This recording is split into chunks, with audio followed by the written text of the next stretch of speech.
Hi. So, why Agile? What's the whole fuss about it? Why is Agile a better way to work? How does it compare to the old way we're working? Let's talk about that. To visualize this conversation, I would like to use a chart. We're going to have two axes, the how uncertainty and the what uncertainty. So, the idea here is that launching a product, releasing a feature, satisfying a customer is this road from uncertainty, be it you have a vague idea, I have a hypothesis, all the way to the bottom to this certainty where you have validated your hypothesis, you have happy customers. Let's set a target here. So let's talk about work. Where do the ideas come from that comprise the way we work right now? More importantly, when were these ideas born? For that, we need to look back at the Industrial Revolution.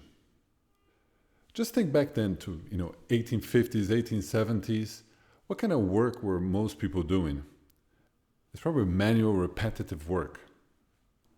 It was at this time that Frederick Taylor came to light.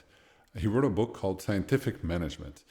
And this captured a lot of his observations as one of the first management consultants. He deduced that work could be split into two, the thinking and the doing. Managers, well-educated, did the thinking. The workers, who he thought were lazy and didn't really want to work, needed to be pushed along and motivated by these managers, and they did the work. So work was split between thinking and doing. Let's take these ideas from Frederick Taylor and go back to our chart and explore the consequences of this way of thinking.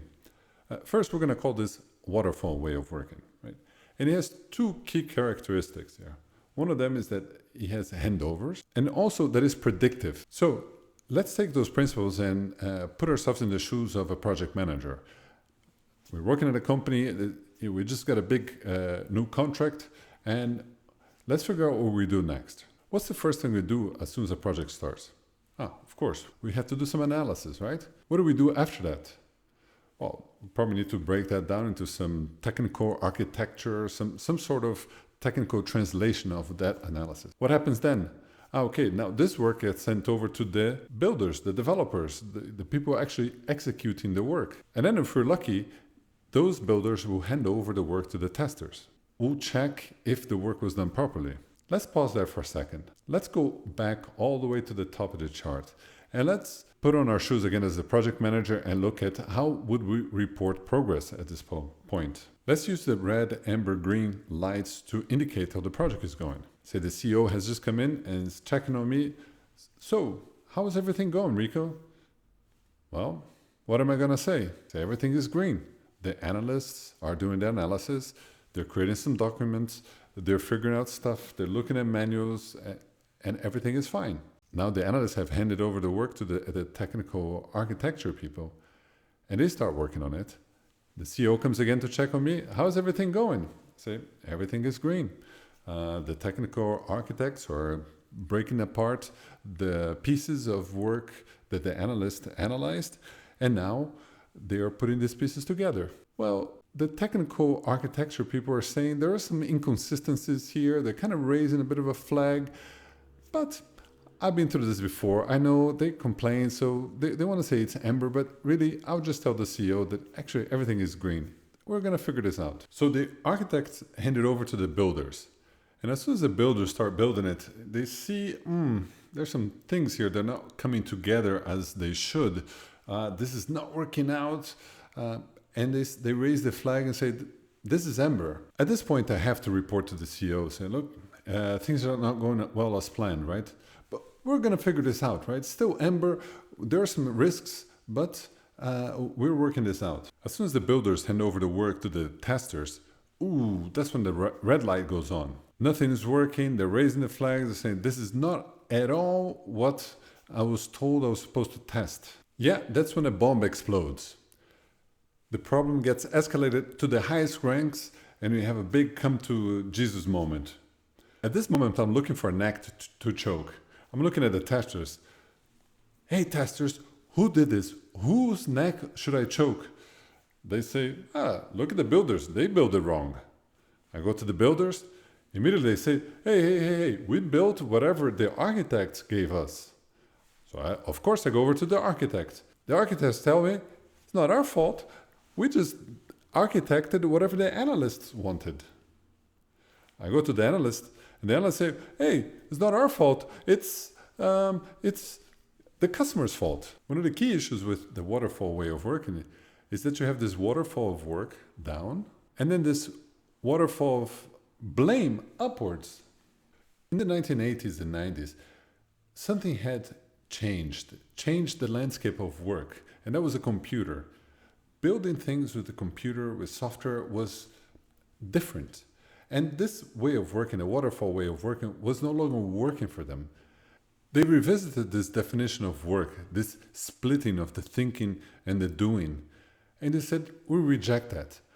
We believe that thinking is part of the doing, just as doing is part of the thinking. These things are intrinsic to each other. And with those principles in mind, they started experimenting with different ways of working, with different frameworks. Frameworks like extreme programming, Scrum, DSDM, Crystal. In 2001, these practitioners came together and put an umbrella on top of all these different frameworks. And they called this umbrella Agile. And this Agile Manifesto is a very simple document that stated individuals and interactions over processes and tools, working software over comprehensive documentation, customer collaboration over contract negotiation, responding to change over following a plan. That is, while there is value in the items on the right, we value the items on the left more. They weren't throwing away the stuff on the right. They're just saying, look, at some point during our projects, these things are going to come into friction with each other. And whenever that happens, we'll value the stuff on the left more than on the right. We're not saying documentation is evil. It's just saying that working software is better. It's not saying that contracts shouldn't exist.